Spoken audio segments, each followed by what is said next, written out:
एक ऐसा निकाह जो मोहब्बत की आखिरी ख्वाहिश भी बन गया, और एक ऐसा राज जिसने बाप और बेटे के रिश्ते को हमेशा के लिए तोड़ दिया। गाजी यूसुफ अलीफ को लेकर अस्पताल पहुंचता है और उसे सेहान के पास ले जाता है।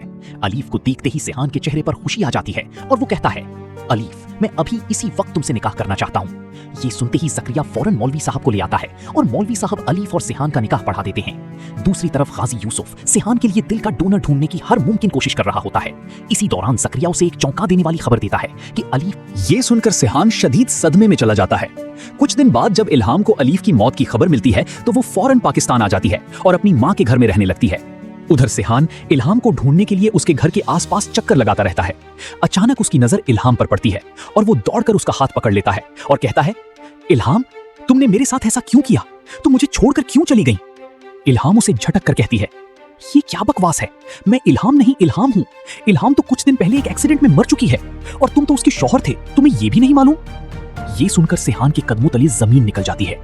वो फौरन समझ जाता है कि ये हादसा नहीं बल्कि एक खतरनाक साजिश थी। वो दोबारा उसी अस्पताल जाता है जहां उसका ट्रांसप्लांट हुआ था और डॉक्टर से पूछता है कि मेरा डोनर कौन था।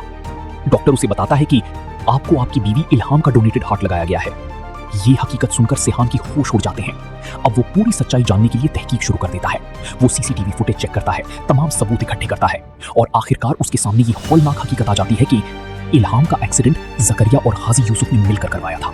सच सामने आते ही सेहान का दिल टूट जाता है। वो गाजी यूसुफ से अपना हर रिश्ता तोड़ते हुए कहता है, मैं सोच भी नहीं सकता था कि आप मेरे साथ ऐसा करेंगे।